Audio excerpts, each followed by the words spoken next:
No US president has invested more time and effort in the Middle East than Bill Clinton, trying to end the conflict between Arabs and Israelis. A few days ago, he was back in the Arab world and found time to drop in on the Doha Debates and talk to students here at the Qatar Foundation. The theme of the session was leadership, the demands and responsibilities that go with it.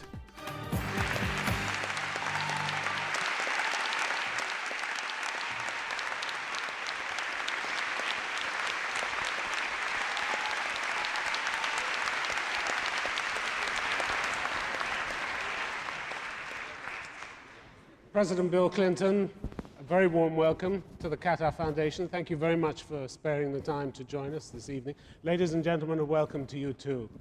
Can I take you back for a moment to your inauguration? Because sometime during the ceremony, the military aide moves from the outgoing president to stand behind you and offers you a selection of the most phenomenally powerful weapons in the world today, should you ever choose to use them. To what extent does having that kind of power define the presidency? Well, for me,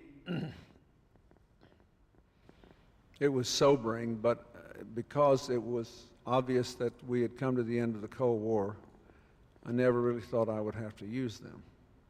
I spent more of my time trying to reduce the number of nuclear weapons in America and around the world and trying to convince other people they didn't need them, and that basically it was a colossal waste of money and a very high risk to the future for people to build more nuclear or chemical or biological weapons. But when someone gives you the codes, basically, that you hold, and you realize there's, for the whole time you're president, someone will be going along with you who could take your instructions to detonate nuclear weapons, it's very sobering. I mean, you know that you have a job that is different, fundamentally different from anything you've ever done before and anything you'll ever do again.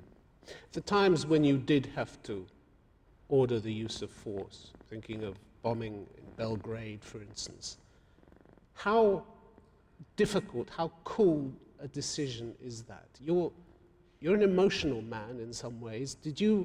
How much emotion can get into that decision-making process? Or is it just a cool, cold decision that this is in the interests of the United States and this is what I have to do? No, it wasn't that simple. I did it because I thought that more people would die if I didn't than if I did. It wasn't a matter of our interest. It was a matter of whether we could have a decent 21st century without a European continent that was living up to its ideals of democracy and freedom and human rights for all people who live there without regard to their religion or their ethnic background or their economic standing. And whether we could tolerate a tyrant like Milosevic, who was affirmatively killing people and creating an emergency. So I did it. But on the other hand, I knew, as everyone should know, that whenever you bring any kind of military power into play, innocent as well as guilty people die. It's not as if you can just say, here are the horrible people who are killing the innocents and I'm going to take them out.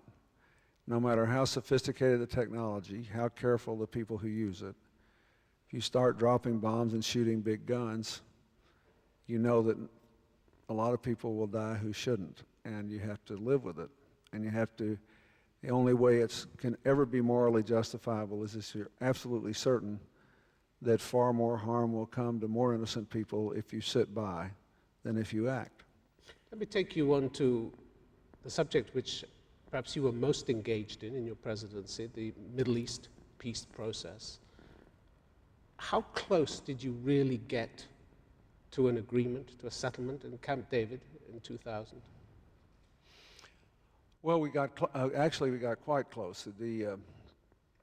Not so much at Camp David, but in the process that began there. I never thought we would get an agreement at Camp David, but I should back up and tell you, we had, from the time the peace agreement was signed on the White House lawn in 1993, the so-called Oslo Accords, until the beginning of the Second Intifada, when now Prime Minister Sharon walked up on the Haram al-Sharif, the Temple Mount, and the violence started in August of 2000, and then we had the still 4 intense months of negotiation through Taba, which was ended in 2001, early in 2001. We had 7.5 years of progress toward peace, more and more land being turned over to the Palestinians, and a dramatic drop in violence. To give you some comparative, we had about 258 Israelis killed by violent incidents and probably 4 times that many Palestinians. And then in 8 years, the next 4 years, there were 1,100 Israelis and 4,000 Palestinians who died when the Second Intifada started and the peace process collapsed, which is only recently, hopefully, resumed. So we got pretty close.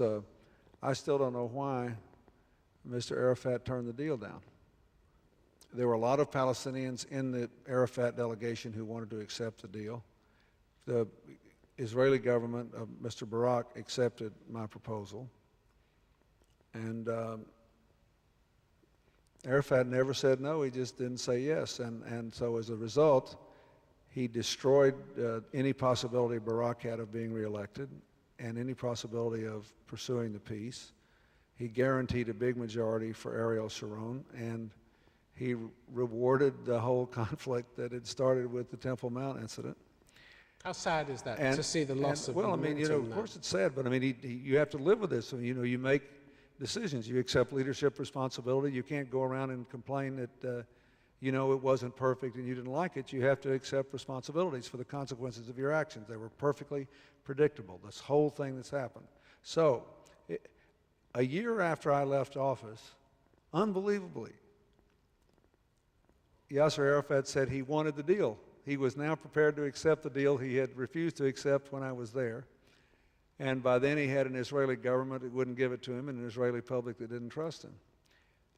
Mahmoud Abbas, the current leader of the Palestinians, also said he would take it.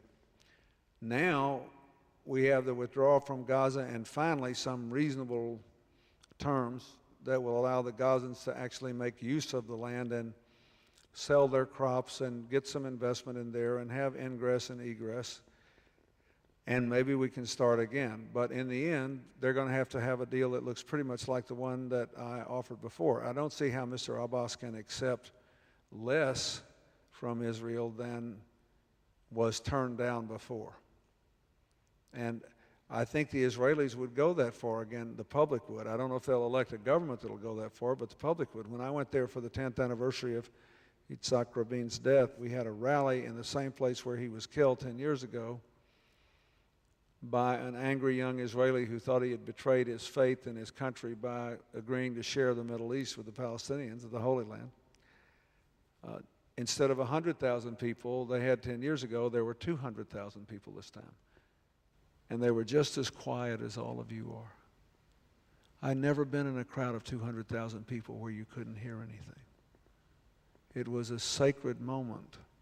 So there are a great number of people who live in Israel who want to be partners with their neighbors and share the land and share the future. And I hope eventually we'll get back to it. And I hope that this latest agreement is a big first step in that direction. Well, the audience doesn't want to stay quiet. In fact, they've got a lot of questions for you, Mr. President. First one is from Saha Hassan Saad. If you could stand up and give us your question, please, Mr. Clinton. Mr. President, if you were still in office, would you have ordered military action against Iraq? No. Not in the way that it happened. But I have a position on that doesn't really satisfy anybody if you think you have to be pro or con. If I had been a United States Senator, I would have voted for the resolution that the President asked for, giving him the authority to use force, because Saddam never cooperated with anybody without the threat of force. But I answered no to you for this reason. We started a preemptive military action against him without a big international coalition and before the United Nations inspectors finished their jobs. I think it was a mistake to ask for the authority to use force to make sure the